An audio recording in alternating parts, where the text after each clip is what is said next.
Welcome, folks, to a Lost in the Groove podcast, the Shin Dig Variety Show.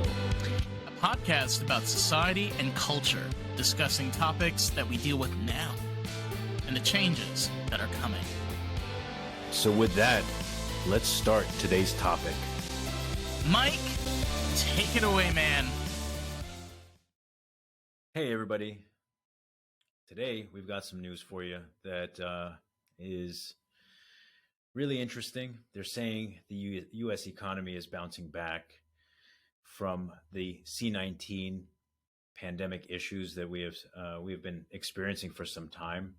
Everyone's been affected naturally, and we do have some of this information in front of us, and we're going to share it with you right now.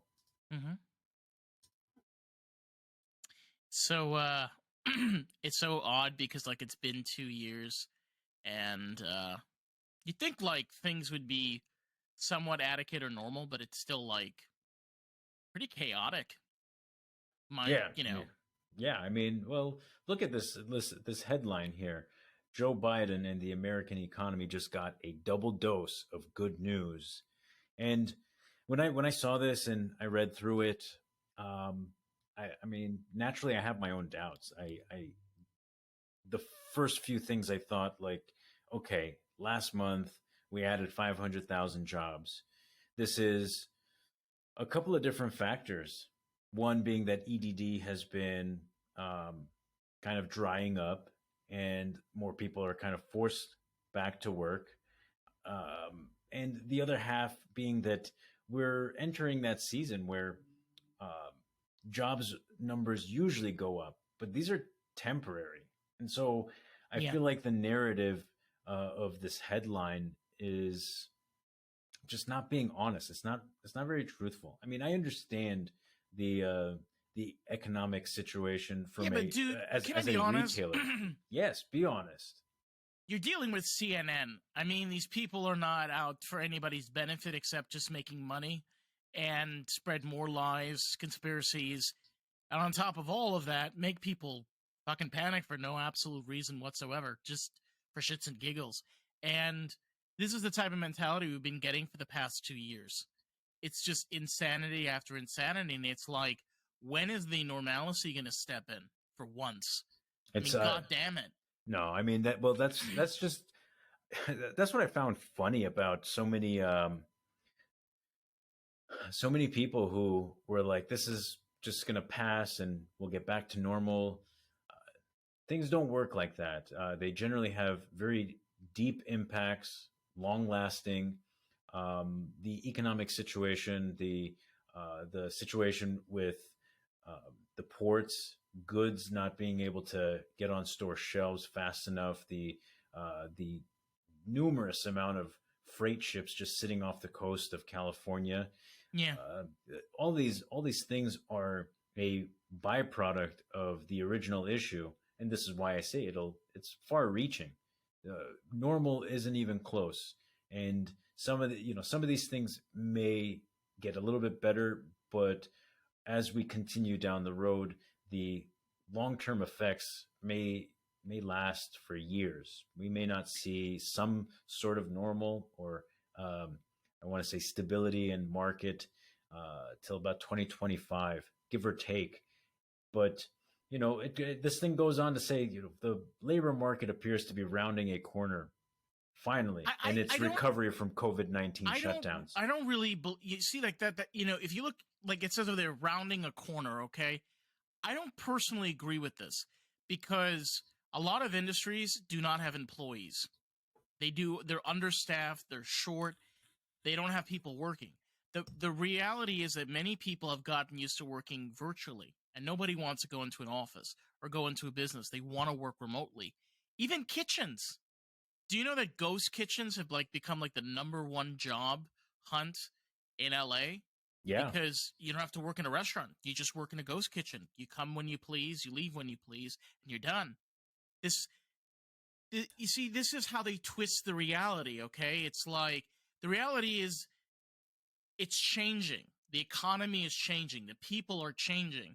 And they're not adapting to it. They're still sticking with this old-timey, people need jobs. Whoop-de-freaking-do. Of course they need jobs. Like, what the hell? What's We'll the always matter? we'll always need jobs. Of course we need jobs. But to go ahead and give, like, this bullshit of, like, oh, it's rounding the corners. Just be around the bush and just say the market has shifted to a new platform. That's all you need to write. But no, they have to put rounding the corners. Well, Which yeah, we all know what that means. It's basically fluff. Of course it's fluff. It's fluff. I mean, so jobs numbers were up 500,000 last month. Well, again, as a retailer, I understand the market somewhat, and I can say, yeah, they're up because the holidays are coming, and these jobs that are getting filled are mostly service-based jobs. And by the time temporary, by January, most of these people will be laid off because volumes have come down. And again, this is an anticipation that supposedly we're going to have some kind of normalcy in consumers and their behavior around holiday seasons, right? Right. This is the first Christmas. This is the first Christmas that we can finally get together with people again. So the gift giving will be much higher. We have to wait and see. That may not be the case. That's just hopeful thinking for the corporations, the really big, box office, Walmart, Amazon, all of these guys. Well, I mean, there's nothing to say that it's going to be like previous years.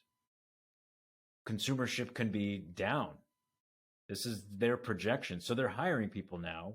And at some point when those volumes drop, they're probably going to have to let go of a lot of people. And I hate the fact that this is just the type of fluff to kind of make you feel better, very temporarily, because the reality is really going to set in just a couple of months. We'll be in a new year.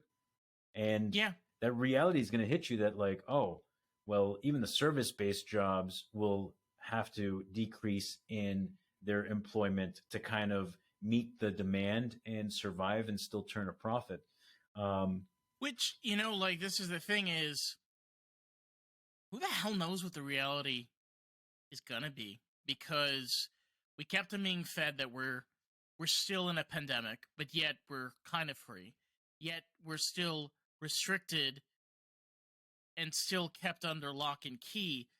But where do we draw the line? Because the amount of unnecessary information, the amount of trickery, the amount of false numbers has all put us into a panic and a frenzy, because it's not going to go back to normal, right? But can we get communication and being around people back? Because honestly, as a society, we don't manage without people. We just don't. You need people for everything. Yeah, of course you do. People are Make my coffee. People make the world go round. It's machines are slowly taking some of those jobs, and it is accelerating. But like you were saying earlier, it's false hope, and it's their job. This is what the media is supposed to do, is just kind of give you the story to make you feel better temporarily. But realistically, if you look at things, it's tough to say that we're going to get any type of normal anytime soon. We have, there's something I'm looking at right here as I compare a lot of the information with the jobs reports and everything. The infrastructure bill that was passed, $1 trillion, $1.2 trillion, seen to have small positive impact on growth. That's because how can you expect growth when you've shut everything down for almost 2 years? Just be real with fucking people. This is going to take a while. And if we continue down the article by what CNN was providing here, the 500,000 jobs last month, and possibly it's going to exceed the expectations. Well, through November, we'll probably see slightly higher numbers, maybe adding another 250,000 or 500,000 jobs. They're not saying what type of jobs. And if we continue here too, there was even more to cheer with news that Pfizer's experimental coronavirus pill reduced the risk of hospitalization and death in trial. Mm-hmm. The stock market surged, which is you know, the average person doesn't really understand what would drive the markets up or Yeah, down. and this doesn't really apply to anything. Yeah, I mean that's not a. It's that is money shifting around among the whales, the redistribution of the the money or the profits, and they reallocate it in different places where they think the best returns are going to come. The stock market for the average person, it doesn't really affect them. Very few people are. I want to say in the markets, just average day people. Um, at least their exposure is very small when we look at the bigger picture. Yeah. Well, what as we continue here, it says all of that comes on the heels of some potentially good news about inflation this week. The Fed is starting to tap the brakes on its emergency economic stimulus program. This is the money printing that we've seen, and the excessive amounts of money printing that have been going on for like 2 years now. And it's great that they want to stop, but we're talking like $20 trillion of extra money printed. It's enormous. Who's going to pay this shit back? And obviously, have you gone to the grocery store lately? Mm-hmm. Of course you have, because you need food. You got to eat to survive. How much higher have they gone In price? in price? This It's insane. I mean, milk is about like $3, what $3 to is it? $4. What is it typically? Be let's say 2 years ago, if you can remember, 99 cents, for a dollar. Yeah, 99 cents for like half a gallon. Yeah. So it's gone And then, up 30%, yeah, and then 33%. I think like a gallon was like $1.29. Yeah, that's pretty cheap. Then bread went up in price, and I remember, I think in LA now it's about like $5. Depends on what kind of bread. If you want sprouted bread, or if you want Just regular fucking Wonder Bread, man. Wonder Bread. Yeah, Wonder Bread should be dirt cheap, but I think they're surviving on the heels of their branding. But no, there's that bread is awful for you in all realness. But yeah, it's a tough situation. This is why I asked you. Like, you've seen it, I've seen it too. This is what inflation does. Remember, we were talking about pricing on homes and how much higher they've been going, and it's just unrealistic for them to be these prices. But when I was talking to another friend of mine, he made the point that it's not the value of the house went up; it's the fact that the value of your dollar went down. So the price of that asset went up. It's not that you're getting more house for all that money. You're getting the same house. It's just costing you 30% more or 20% more, depending on the market you're in. It's exponential. I was I was telling this to somebody. I was in a car with a driver. When you buy a house for $1 million, when the inflation is so high, right? When it goes down in 5 or 6 years, and they start making cheaper living around the home, now this $1 million home goes down to $400,000 or $200,000. You just lost a tremendous amount of money in about a 10-year period. And this is reality for a lot of people. But the point this fits in with C19 is, more than anything, is we are not able to survive anymore on $16 an hour. We can no longer survive for putting fuel in our tanks because it's now $5. Yeah, we know who to thank for that shit. We're getting to a point where, for a person to survive, you need to make like $32 an hour. That's an insane amount of money to make an hour. If you tell somebody this 20 years ago, $32 was a lot of money. Oh yeah, a lot of money to have every hour. More than likely, 20 years ago or 30 years, you were an engineer, but for like NASA or something, getting 32 an hour. That's because let's say 30 years ago, minimum wage was, depending on your state, $4 or $5 an hour. $2. Yeah, it's like fucking really low. So if you were doing 32, that's at $5, that's 6 times more per hour. So you were doing an important job at a company that really, really wanted your talent, and they were willing to pay you that. So it's insane. That's the power of inflation. I wonder if this is also intentional, right? If they're doing this intentionally and driving inflation really, really high, then what's the other outcome? What's the benefit of such a decision?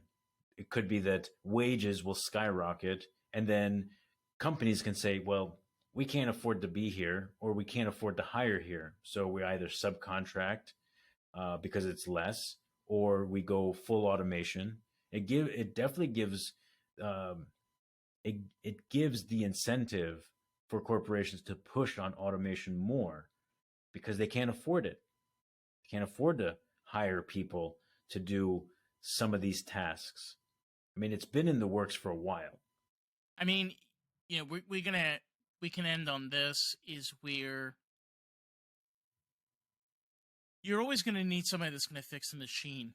And I think one of the breaks for this country, especially once the big shift hits in 2024, is the reality that we need to take more control, because people are always going to be needed, no matter where you go. For example, you want to automate buildings on Mars. You need people to make sure that the machines are constantly checked, they're okay, and everything's working. You're always going to need people with machines, but we have to see on how that is going to be in the future.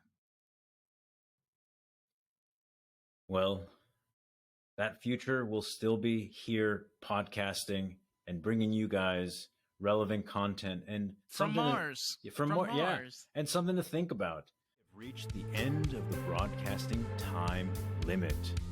So with that, thank you guys so much for watching.